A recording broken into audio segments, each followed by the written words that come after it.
서기관들과 바리새인들이 간음 중에 잡힌 여자를 끌고 와서 가운데 세우고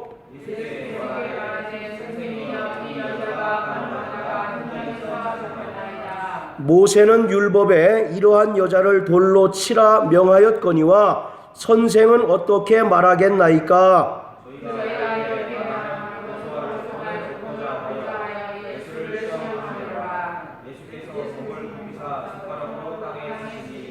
저희가 묻기를 마지 아니하는지라. 이에 일어나 가라사대 너희 중에 죄 없는 자가 먼저 돌로 치라 하시고,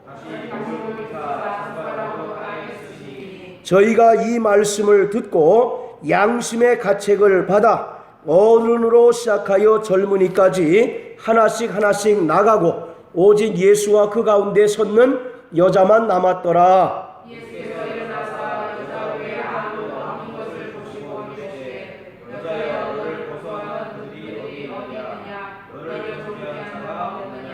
대답하되 주여 없나이다. 예수께서 가라사대 나도 너를 정죄하지 아니하노니 가서 다시는 죄를 범치 말라 하시니라. 아멘.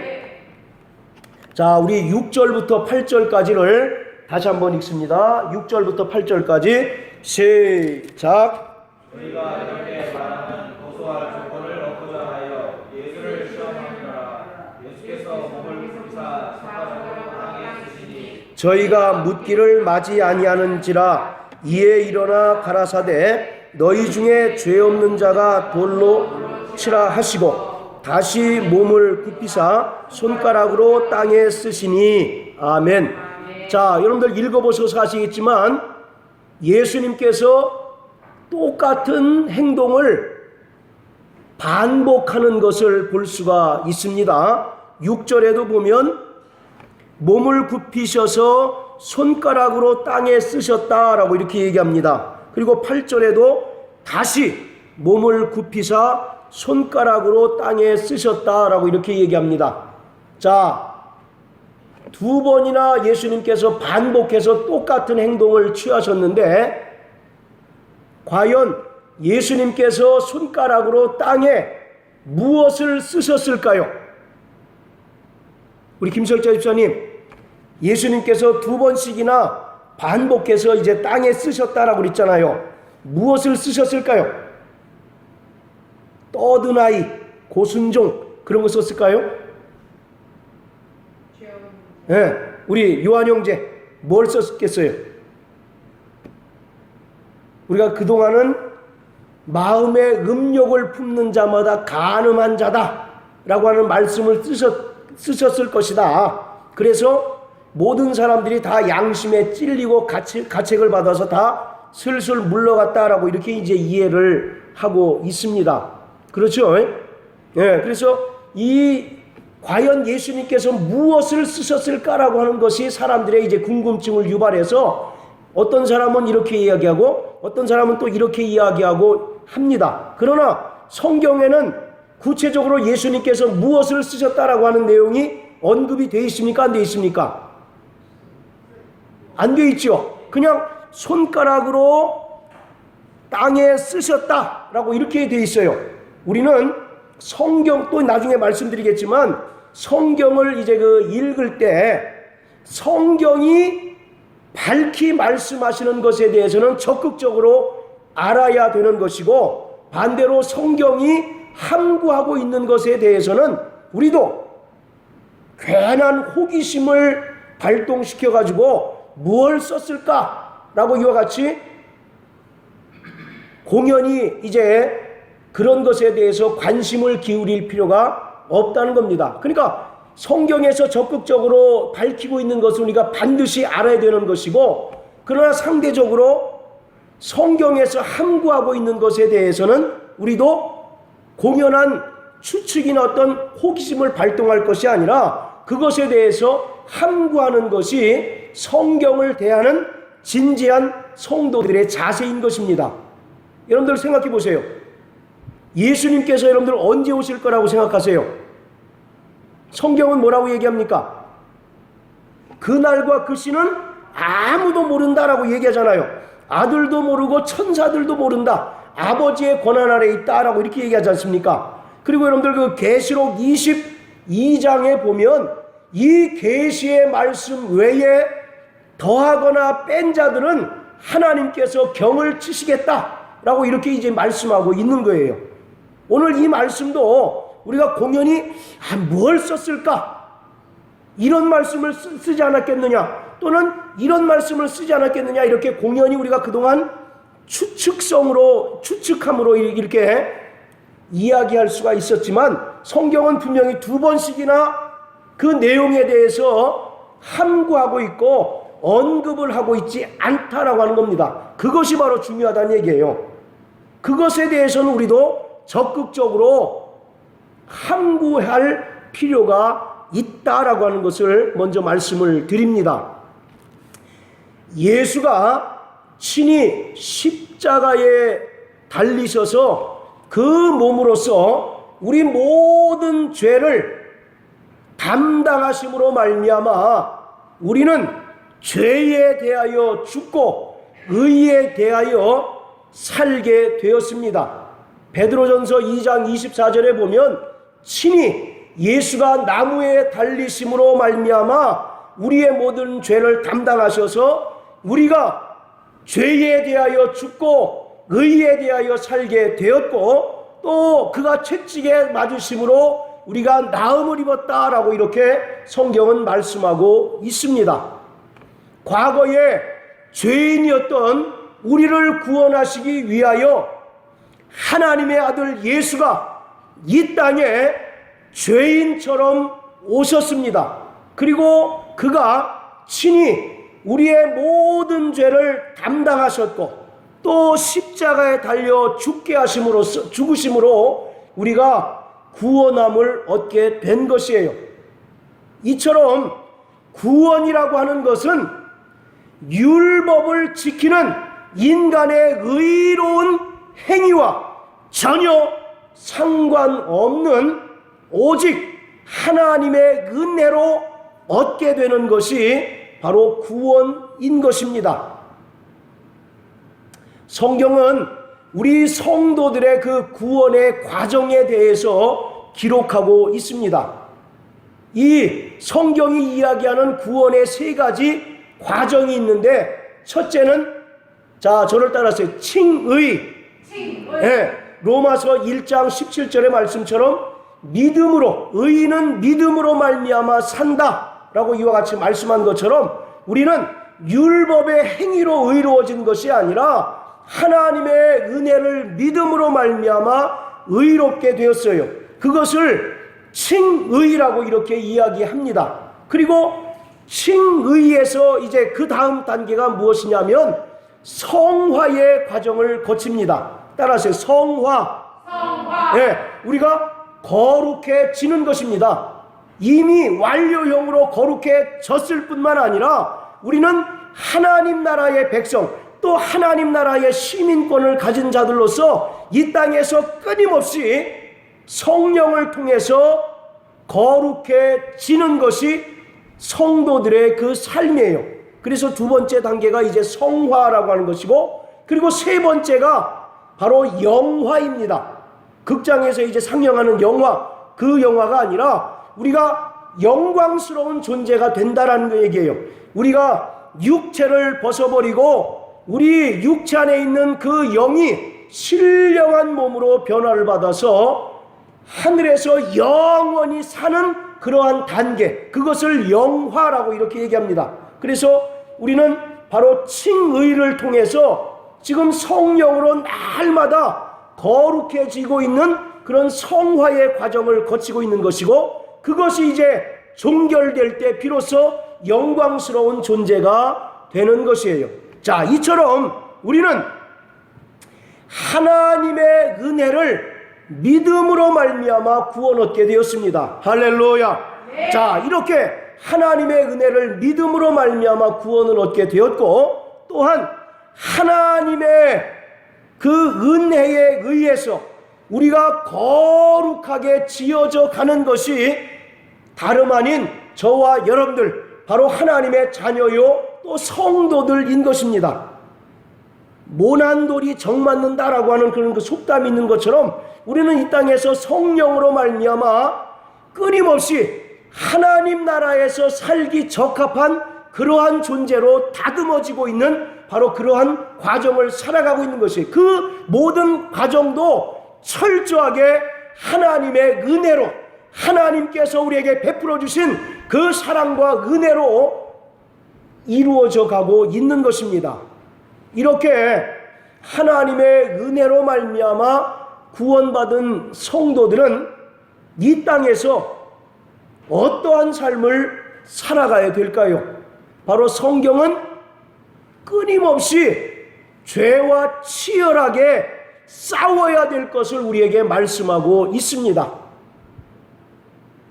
이미 구원받은 것으로 끝나는 것이 아니라 구원받은 이후에 우리 속에 있는 육체의 정욕의 그러한 문제들로 인하여 우리 안에서 심한 내적인 갈등이 이루어진다는 거죠. 그래서 갈라디아서 5장에 보면 우리 안에 성령의 소욕과 또 육체의 소욕이 서로 충돌하고 갈등함으로써 우리가 원하는 것을 하지 못하게 한다라고 이렇게 성경은 말씀합니다. 그래서 예수의 그 은혜로 말미암아 구원받은 성도들이 해야 할 것은 끊임없이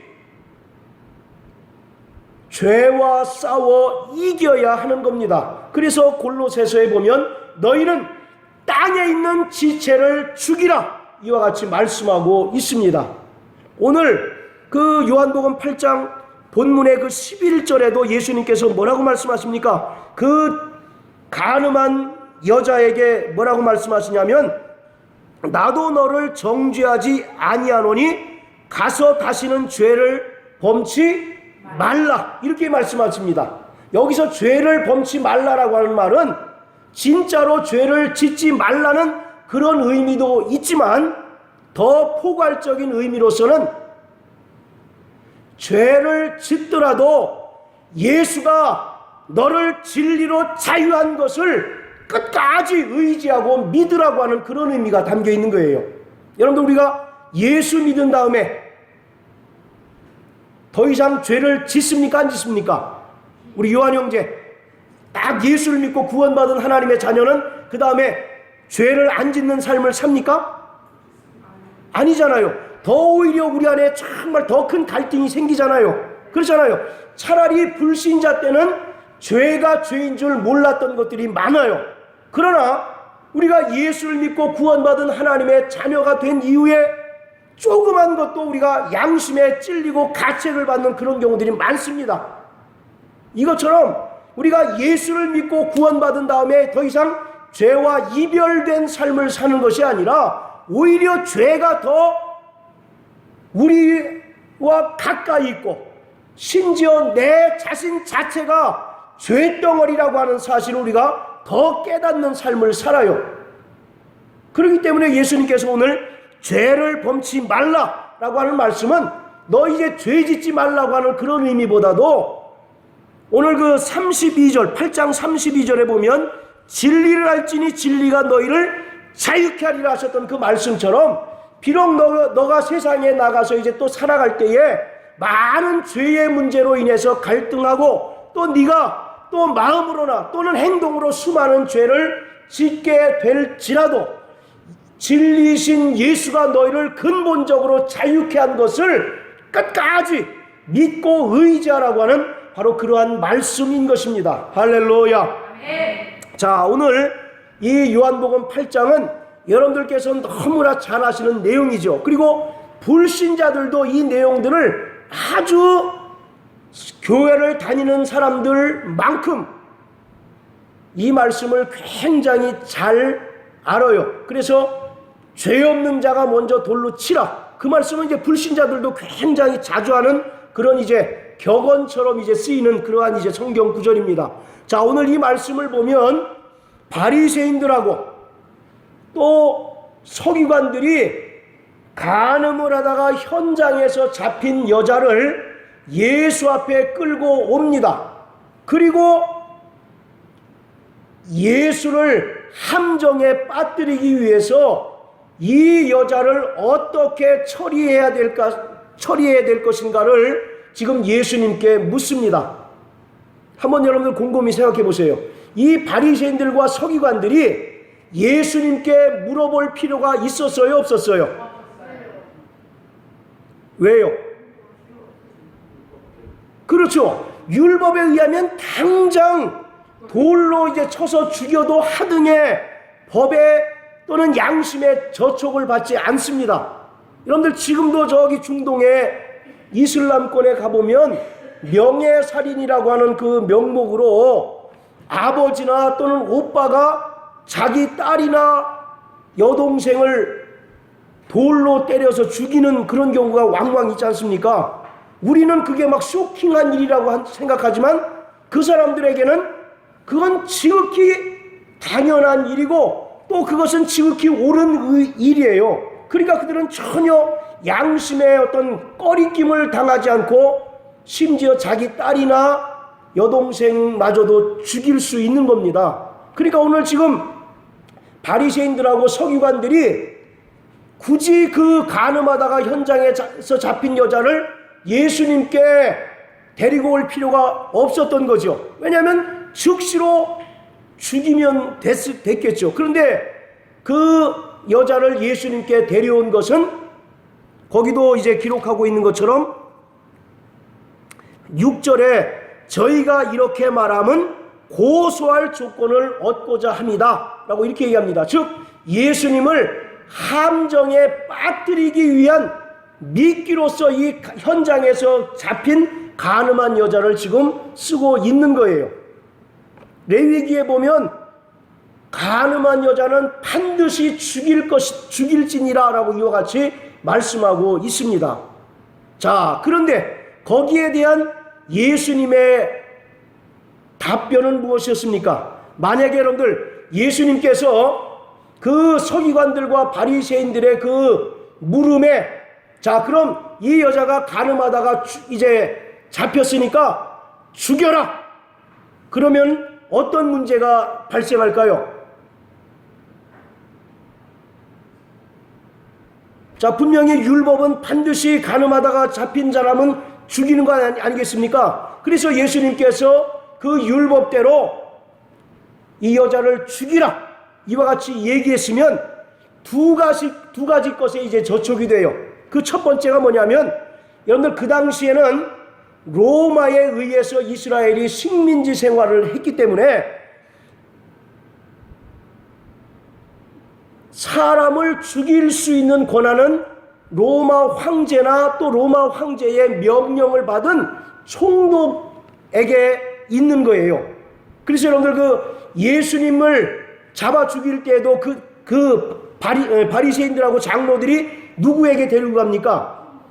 빌라도 총독에게 데리고 가잖아요. 왜냐하면 유대인들은 사람을 죽일 권한이 없고 만약에 그들이 사람을 임의로 죽였다라고 한다면 그것은 로마 황제와 로마 총독의 그 명령을 전면으로 거스리는 바로 그러한 행위가 되는 겁니다. 그래서 예수님께서 그 여자를 죽이라라고 했다면 로마의 권위를 부정하고 또 로마의 권위에 거스리는 바로 그러한 행동인 겁니다.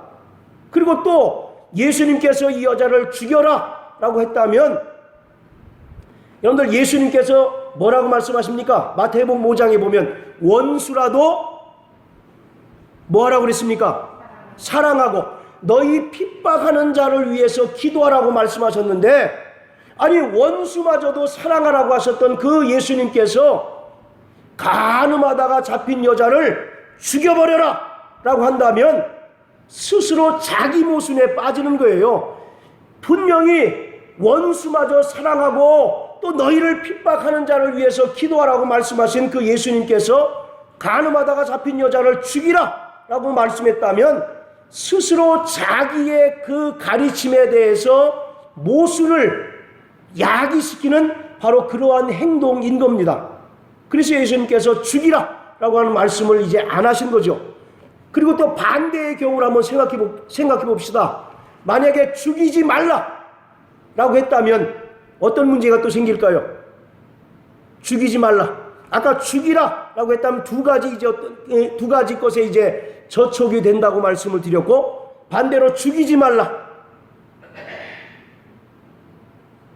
어떤 문제가 생길까요? 그렇죠. 그가 하나님의 아들로서 율법을 파기하는 그런 결과를 초래하는 거예요. 그러니까 지금 이 바리새인들하고 서기관들은 속으로 박수를 치면서 내심 쾌재를 불렀을 겁니다. 야, 됐다. 드디어 이 예수를 잡았다. 꼼짝달싹 못하게 잡았다라고 생각했을 겁니다. 그때 예수님은 우리가 읽었던 것처럼 6절부터 7절까지의 그 이상한 행동을 보이십니다.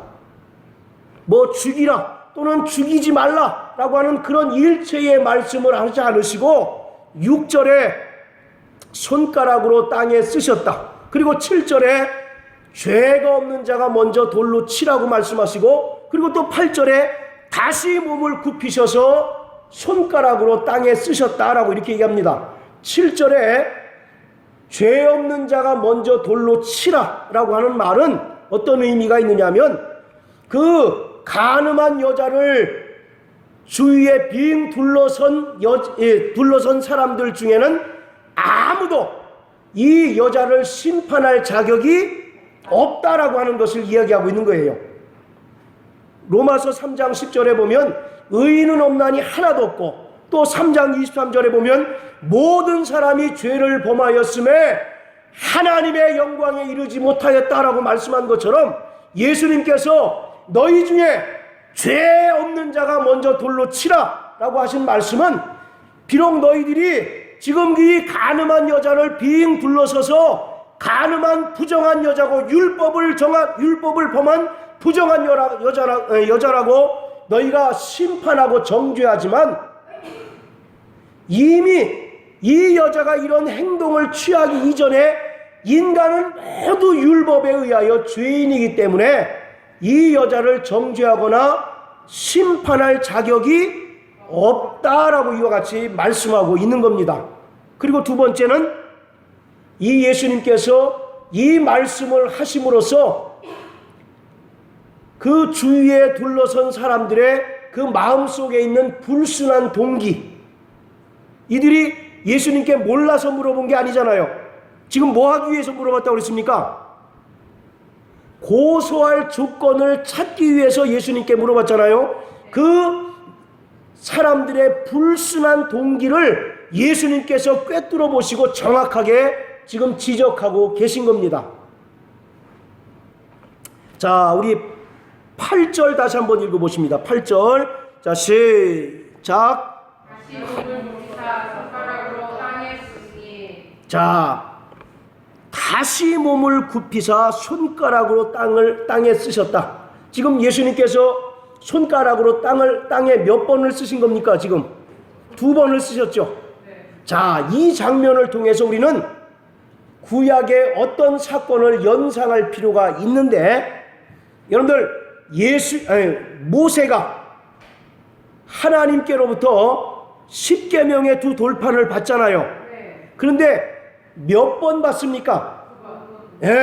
그 사건을 정확하게 예수님께서 감안하시고 이러한 행동을 취하시는 거예요.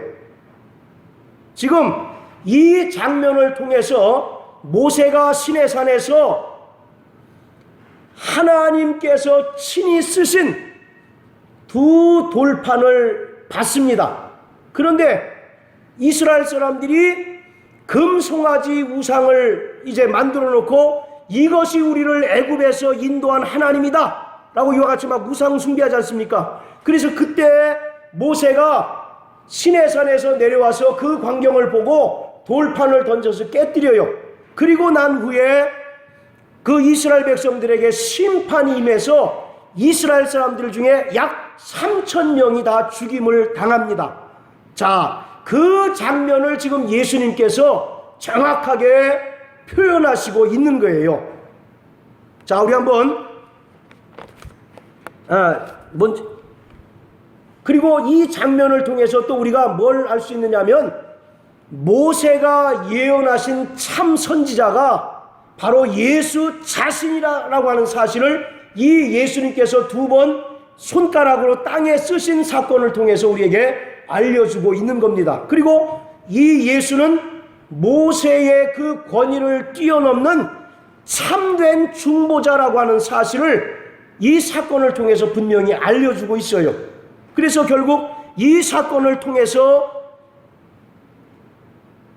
중보자이신 예수로 말미암아 간음한 여자, 그리고 이 간음한 여자가 대표하고 있는 모든 인류가 죄에서 사함을 받고 또 구원함을 얻게 되는 것입니다. 자, 우리 한번 성경 몇 구절 한번 찾아봅니다. 출애굽기 31장 한번 보시겠어요? 자, 출애굽기 31장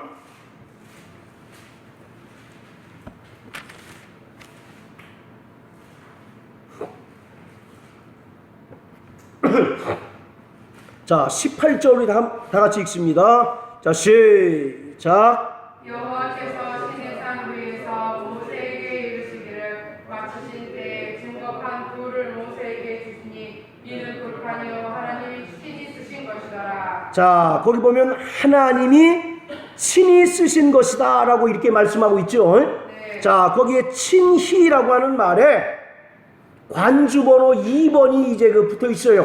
네. 그 밑에 뭐라고 되어 있습니까? 손가락으로. 손가락으로. 자, 그렇습니까? 안 그렇습니까? 예. 이 모세가 시내산에서 하나님께로부터 받은 이 증거판 둘은 하나님께서 친히 손가락으로 쓰신 것이다 라고 이렇게 얘기합니다. 자, 그리고 또 건너뛰어서 34장 한번 보세요. 자, 34장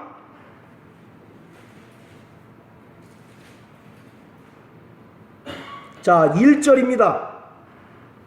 자, 다 같이 시작. 여호와께서 모세에게 이르시되 너는 돌판 둘을 처음 것과 같이 깎아 만들라. 내가 깨뜨린 바 처음 판에 있던 말을 내가 그 판에 쓰리니. 그러니까 지금 모세에게 뭐를 명하고 계십니까? 돌판을 만들면 거기에 누가 써주시겠다는 얘기입니까? 네, 하나님께서 써주시겠다라는 얘기예요. 그래서 바로 이 모세가 시내산에서 10계명이 기록되어 있는 증거판을 봤는데 그것은 두 번 반복된 사건이에요. 그만 우리가 읽었던 것처럼 처음에는 하나님께서 친히 손가락으로 쓰셔서 모세에게 줍니다. 그런데 자, 32장 보시면 이제 모세가 그 증거판 둘을 받아가지고 이제 시내산 밑으로 내려오죠. 그런데 32장에 뭐 너무 길어서 이제 읽진 않겠습니다만 시내산에서 내려오니까 지금 이스라엘 백성들이 무슨 짓을 하고 있습니까 지금? 예, 막 금송아지를 만들어 가지고 이것이 우리를 애굽에서 인도한 하나님이다 라고 해서 막 금송아지를 앞세우고 막 그들이 찬양하고 또 이제 막 춤을 춥니다. 그때 모세가 어떤 행동을 합니까? 네, 돌판을 집어 던지고, 자, 우리 한번 18절, 19절 한번 읽습니다. 20절까지 읽습니다. 18절부터 20절까지. 자, 시작. 자, 32장, 출애굽기 32장 18절부터 20절까지. 자, 시작. 모세가 가되 이는 승전가 또 아니요 대피하여 부르짖는 소리도 아니라 나의 듣기에는 노래하는 소리로다 하고 길에 가까이 이르러 송아지와 그 춤추는 것을 보고 대노하여 손에서 그 판들을 산 아래로 던져 깨뜨리니라. 20절. 모세가 그에 만든 송아지를 가져 불살라 부수어 가루를 만들어 물에 불려 이스라엘 자손에게 마시우니라. 예. 자, 지금 모세가 시내산에서 며칠 동안 있었습니까? 40일 동안 있었던 거예요.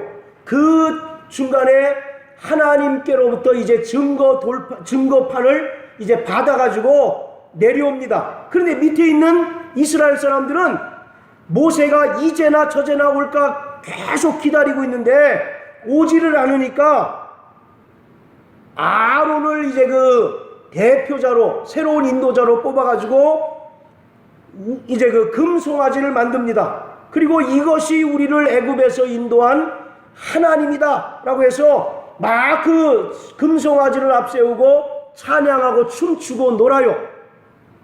그런데 그 와중에 지금 모세가 내려와서 보니까 그것이 승전가도 아니고 또 부르짖는 소리도 아니고 나의 듣기에는 노래하는 소리다. 그래서 가만히 들어보니까 그 금송아지를 만들어 놓고 그들이 막 춤추면서 이제 막 놀길래 모세가 그 돌판을 어떻게 합니까? 던져서 이제 깨뜨리지요. 그리고 나서 20절에 보면 그 금송아지를 이제 그 불살라서 가루로 만들어 가지고 물에 타서 이스라엘 백성들에게 이제 먹여요. 그래서 약 3,000명이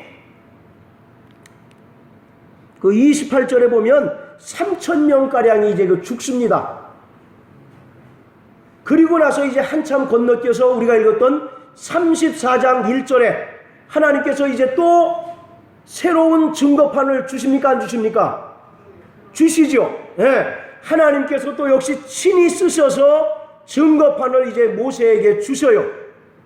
자, 그런데 중요한 것은 첫 번째 돌판과 또 하나님께서 두 번째 주신 그 돌판 사이에 어떤 일이 벌어지느냐면 그 이스라엘 백성들이 심판을 받아서 약 3,000명이 죽기도 하지만 또 어떤 일이 생기냐면 자, 우리 출애굽기 32장 30절부터 35절까지 자, 우리 요한 형제 한번 읽어주세요. 출애굽기 32장 30절부터 35절까지 순종아. 자, 이튿날 모세가 백성에게 이르되 너희가 큰 죄를 범하였도다. 내가 이제 여호와께로 올라가더니 혹 너희의 죄를 속할까 하노라 하고 여호와께서 다시 나아가 여짜오되 슬프도소이다. 이 백성이 자기들을 위하여 금식을 만들어 싸우니 큰 죄를 범하였나이다. 그러나 합의하시면 이제 그들의 죄를 사하시옵소서. 그렇지 않사오면 원컨대 주의 기록하신 책에서 내 이름을 지워버려 주옵소서. 여호와께서 모세에게 이르시되 누구든지 내게 범죄하면 그는 내가 내 책에서 지워버리리라. 이제 가서 내가 내게 말한 곳으로 백성을 인도하라. 내 사자가 내 앞서 가리라. 그러나 내가 보응할 날에는 그들의 죄를 보응하리라. 여호와께서 백성을 치시니 이는 그들이 아론의 만든과 그 송아지를 만들었음이더라. 예, 지금 이스라엘 백성들이 이제 그 금송아지 우상을 가지고 막 뛰어났을 때 3,000명이 죽게 되는 심판을 받습니다. 그리고 그 이후에 지금 금방 읽었던 30절부터 35절까지의 내용은 무슨 내용입니까? 모세가 하나님께 부르짖어 간구하는 것 아니겠습니까? 하나님, 이스라엘 백성들의 죄를 사해 주십시오. 만약에 저들의 죄를 사해 주시지 않을 것 같으면 내 이름을 어떻게 하라고요? 내 이름을 생명책에서 지워주십시오. 말 그대로 정말 최후의 그 중보자의 자세로 하나님께 이스라엘 백성들의 죄를 이제 사해달라고 그가 이제 그 부르짖고 있는 그런 기도입니다. 32절에 보면 그러나 합의하시면 그들의 죄를 사해 주시옵소서라고 되어 있는데 이것이 원문에는 어떻게 되어 있느냐면 하나님께서 용서하실 수 있거든 이스라엘 백성들의 죄를 용서해 주십시오라고 이렇게 이제 기록되어 있어요. 여러분들 예수님께서 마태복음 26장에 보면 겟세마네 동산에서 막 기도하시죠. 기도하셨습니까? 안 하셨습니까? 네. 자, 그 기도의 내용이 뭐예요?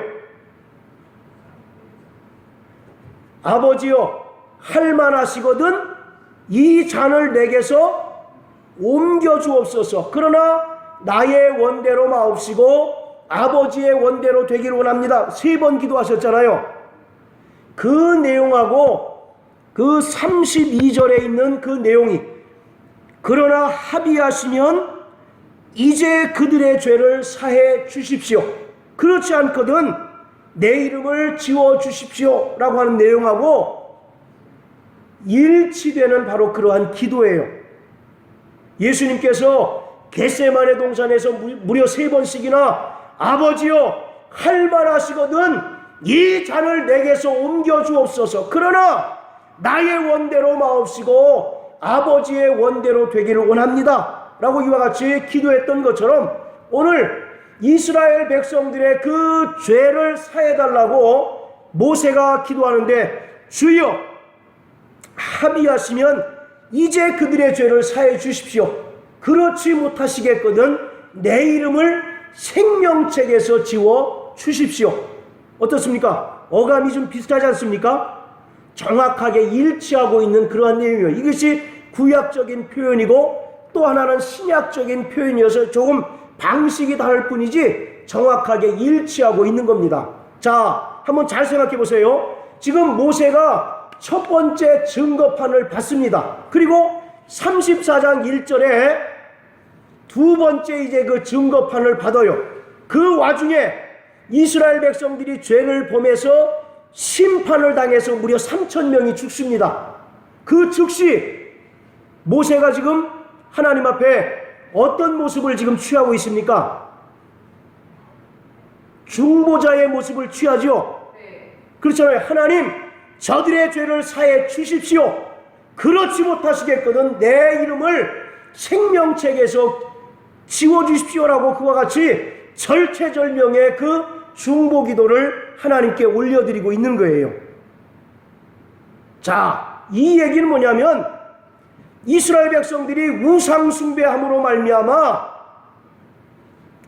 율법에 의하여 심판을 받아서 다 죽게 되었는데 누구로 인하여 살아나게 된 겁니까? 모세로 인하여 살아나게 됐죠. 마찬가지로 오늘 예수님께서 간음한 여자, 간음하다가 현장에 잡힌 여자를 가운데 두고 그들의 바리새인들과 서기관들의 그 질문에 일절 대답을 하지 않으시고 첫 번째 손가락으로 땅에 쓰시고 그리고 죄 없는 자가 돌로 치라 말씀하시고 또 8절에 다시 몸을 굽히셔서 손가락으로 땅에 쓰셨다라고 하는 것은 오늘 지금 모세의 이 시내산 사건을 정확하게 지금 주님께서 재현하고 있는 거예요. 그러니까 이 우상 숭배의 죄로 말미암아 하나님께 심판을 받아서 다 죽게 될 이스라엘이 모세의 중보로 말미암아 죄사함을 받고 살아난 것처럼 지금 간음하다가 현장에 잡힌 여자가 누구로 말미암아 살아나게 됩니까? 예수의 중보로 말미암아 살아나게 된 그런 사건을 지금 요한복음 8장에 이야기하고 있는 거예요. 이 간음한 여자는 다름 아닌 저와 여러분들 모든 인류, 모든 죄에 빠진 인류를 얘기하고 있는 거예요. 오늘 이와 같이 예수님의 그 중보는 인간의 모든 죄를 다 뒤집어 쓰는 중보입니다. 그리고 그가 친히 죄인의 모습으로, 본래 그는 죄가 없지만 바로 죄인의 모습으로 인간의 모든 죄를 다 뒤집어 쓰고 담당하시고 십자가에 달려 죽으시는 거예요. 그리고 정작 죽어야 할 오늘 저와 여러분들을 살리시는 것이 예수님의 그 중보의 방법인 것입니다. 할렐루야. 그 사랑과 그 은혜로 말미암아 오늘 저와 여러분들이 구원함을 얻게 된 것을 믿으시길 주의 이름으로 축원합니다. 아멘. 자, 그리고 아까 또 모세가 이스라엘 백성들에게 뭐를 마시게 합니까?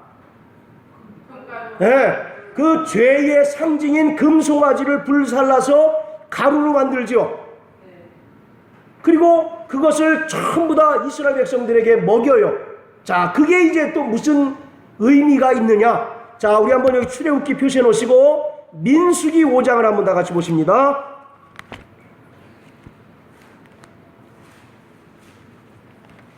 자, 민수기 5장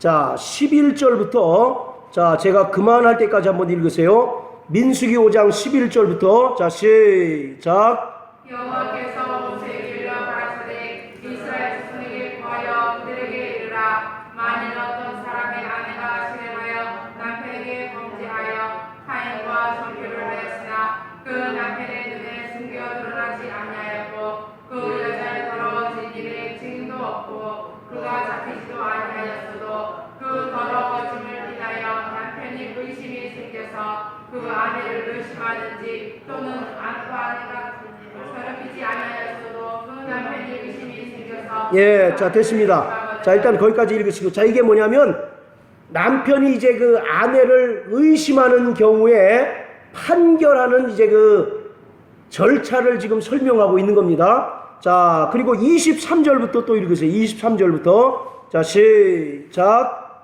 선생님이 저주의 말을 두루마리에 써서 그 글자를 그 쓴물에 빨아넣고 이런 이유로 그 저주가 되게 하는 쓴물을 마시게 하였으니 그 저주가 되게 하는 물이 그의 속에 들어가서 쓰리라. 자, 됐습니다.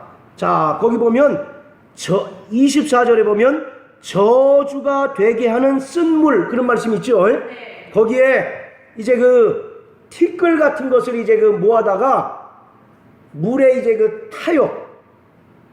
그리고 그 의심을 받는 여자에게 이제 그 마시게 하는 겁니다. 그런데 이 여자가 진짜 그 부정한 짓을 아무것도 안 했으면 그 물을 마시면 그 물이 쓴물이 됩니까? 단물이 됩니까? 그 물이 전혀 그 배에서 쓰지가 않게 되는 거예요. 그런데 만약에 이 여자가 진짜 남편의 의심이 사실로 밝혀지고 이 여자가 부정한 이제 그 행동을 했다면 그 쓴물이 그 24절에 뭐라고 됩니까? 그 저주가 되게 하는 물이 그의 속에 들어가서 어떻게 된다고요? 쓰게 되는 거예요. 그러니까 이 여자는 진짜 부정한 짓을 이제 그 저지르게 되는 거죠. 그러니까 오늘 지금 모세가 금송아지를 불살라서 가루를 물에 타서 이제 먹이게 한 것은 이 저주가 되게 하는 쓴물을 마시게 한 거예요. 그리고 이것은 어떤 의미냐면 그 죄값을 자신이 감당해야 된다라고 하는 사실을 지금 성경은 말씀하고 있는 겁니다. 그러니까 이 여자가 부인이 전혀 부정한 짓을 하지 않았으면 그 아무리 쓴물을 마셔도 그 배에서 물이 전혀 쓰지는 않지만 만약에 이 여자가 진짜로 그런 부정한 짓을 했으면 그 물이 그 배에서 심히 바로 쓴물이 된다는 얘기는 그가 행한 모든 죄에 대해서는 그 죄값을 고스란히 자신이 담당해야 된다라고 하는 사실을 지금 율법에서 정하고 있는 거예요. 그것을 지금 모세가 금송아지 가루를 불살라서 물에 타서 이스라엘 백성들에게 먹이는 겁니다. 여러분들 성경의 죄의 값은 뭡니까? 죄의 값은 뭐예요? 사망이죠. 로마서 6장에 보면 죄의 값은 사망이나 하나님의 은사는 그리스도 예수 안에 있는 생명이다라고 말씀한 것처럼 이미 우리는 저주가 되게 하는 쓴물을 마신 자라는 겁니다. 그리고 그 대가, 죄의 대가로 우리는 모두 지옥 아랫목에 떨어져서 영원한 불고통을 당할 수밖에 없는 그러한 존재라는 거예요. 아담에게 속한 모든 인류는 그러나 예수가 이 땅에 중보자로 오셨습니다. 할렐루야. 중보자가 뭐예요? 중보자가 뭡니까? 중보자. 우리 대성형제 중보자. 하나님과 인간 사이에 끊어진 관계를 다시 연결시켜주는 사람이 중보자 아닙니까? 뭐 때문에 끊어졌어요? 죄 때문에. 그래서 이사야서 59장에 보면 하나님이 귀가 어두워서 너희 기도를 듣지 못하심이 아니고 하나님께서 너희 손이 짧으셔서 너희를 구원하지 못하신 것이 아니라 하나님과 너희 사이에 죄가 가로막혀서 하나님께서 너희를 돕지 못하신다라고 말씀하고 있어요. 아담 이후로 인간은 하나님과의 그 죄의담으로 인하여 서로 원수처럼 지냈어요. 그러나 이 땅에 아무런 죄가 없는 하나님의 아들 예수가 죄인의 모습으로 오셨고, 죄인처럼 이 땅에 오셔서 죄인처럼 고난당하시고 죄인처럼 결국 십자가에 달려 죽으셨어요. 누구 때문에? 나의 죄 때문에. 나 때문에. 자, 따라하세요. 나 때문에. 나 때문에. 여러분들 그 카톨릭 성당에 가보면 예배 시간에 가슴을 치면서 뭐라고 그러냐면 내 탓이요, 내 탓이요, 내 탓이요, 그런 게 있어요. 우리 정인남 성도님 그걸 뭐라고 그런다고요? 고백성. 자, 우리 한번 자기 가슴 치면서 내 탓이요 한번 해보세요. 우리 뭐 저 카톨릭 신자는 아니지만, 자, 시작. 내 탓이요, 내 탓이요, 내 탓이요. 속으로는 니 탓이다, 니 탓이다, 니 탓이다 그러잖아요. 우리는 우리 스스로가 저주가 되게 하는 쓴물을 마신 자입니다. 그리고 그 죄값으로 우리는 영원한 사망에 처하고 영원한 멸망에 처할 수밖에 없는 바로 그러한 자였어요. 왜? 내 죄로 인해서.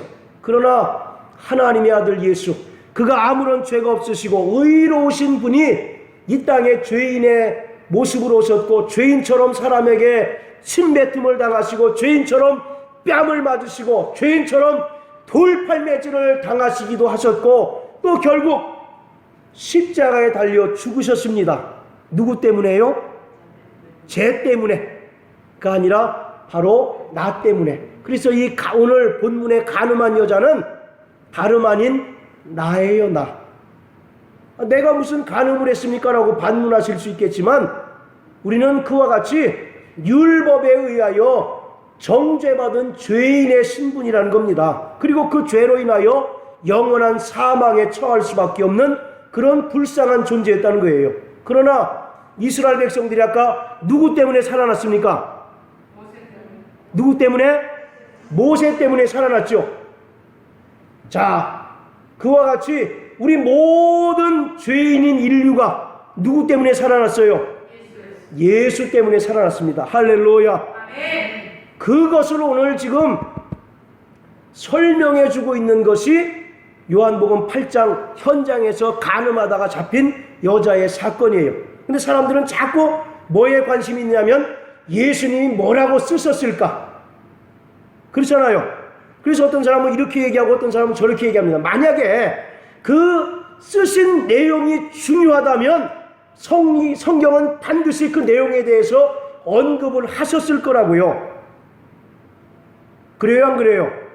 네, 그렇습니다. 성경을 읽다 보면 당연히 그런 모습이 비쳐요. 그런데 전혀 예수님께서 무슨 내용을 쓰셨는가에 대해서 이런 방구 언급이 없고 그냥 반복적으로 손가락으로 땅에 쓰셨다라고 하는 것은 그 행위 자체가 오늘 이 본문을 해석하는 키워드를 제공하고 있다라고 하는 것을 알려주고 있는 거예요. 그리고 그것은 구약의 누구의 사건과 연결되는 겁니까?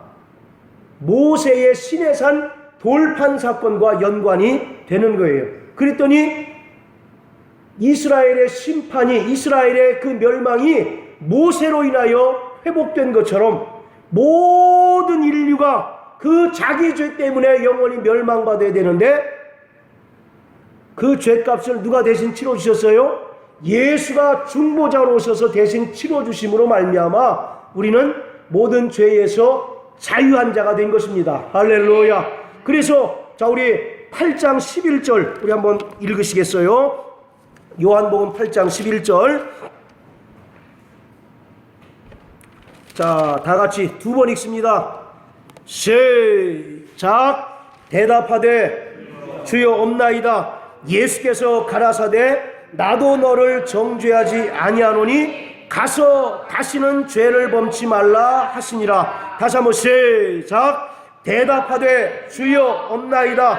예수께서 대답하여 나도 너를 정죄하지 아니하노니 가서 다시는 죄를 범치 말라 하시니라. 할렐루야. 아멘. 요한복음 8장 32절에 진리를 알지니 진리가 너희를 자유케 하리라. 또 로마서 8장 1절 2절에 보면 그런즉 그리스도 예수 안에 있는 자들은 결코 정죄함이 없나니 생명의 성령의 법이 죄와 사망의 법으로부터 우리를 해방하였느니라. 할렐루야. 자, 따라하세요. 나는 죄에서 자유한 자다. 나는 율법에서 해방된 자다. 할렐루야. 누구로 말미암아? 이 진리이신 예수 그리스도로 말미암아. 그래서 오늘 우리가 이 땅에서 예수의 은혜로 구원받고 또 하나님의 자녀가 되었음에도 불구하고 여전히 우리 마음 한켠에는 죄성이 남아있어 가지고, 여러분들 한번 생각해 보세요. 살아가면서 선한 일 할 때가 많습니까? 악한 일 할 때가 더 많습니까? 우리 대성 형제, 어떤 경우가 더 많아요? 그건 왜 그렇습니까? 우리가 다 죄사함 받았다고 그러는데, 그러나 우리 안에 여전히 뭐가 남아있기 때문에?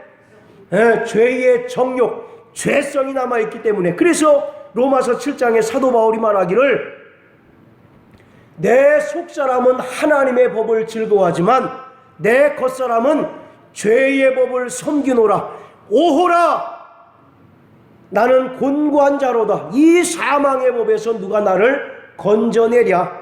그러니까 나는 아무리 위대한 사도라 할지라도 별 수 없는 연약한 존재라는 거예요. 그러므로 우리는 늘 말씀드리지만 예수의 은혜만 붙잡고 살면 됩니다. 할렐루야. 예수의 은혜만 붙잡고 사시는 여러분들 되시길 바랍니다. 또 정말 진리로 나를 자유케 하신 예수만 끝까지 의지하면 우리가 영원한 하나님 나라에 들어가는 일에 막힘이 없어요. 그러나 사람들이 예수를 믿으면서도 자꾸 자기의 의를 드러내고 자기의 공력을 드러냄으로 인해서 실패하고 망하게 되는 거죠. 사랑하는 성도 여러분, 예수만 붙잡게 되시길 주의 이름으로 축원합니다. 예수는 우리의 영원한 중보자이시고 또 우리를 사망의 권세에서 구원하신 영원한 하나님의 아들이시고 또 그가 우리에게 은혜를 베풀어 주셨습니다. 자, 다시 한번 따라하세요. 나는 진리로 자유한 자다. 죄에서 죄를 이기자. 할렐루야. 죄를 이기는 방법은 뭐겠어요? 은혜입니다. 은혜. 어쩔 수 없이 계속 우리는 결단하고 죄짓고 결단하고 죄짓고 그러잖아요. 그러므로 마지막에 의지할 수밖에 없는 것은 의지할 것은 하나님의 은혜밖에 없어요. 하나님의 은혜가 여러분들 가정과 또 여러분들의 영혼에 충만하시기를 주의 이름으로 축원합니다. 자, 우리 시간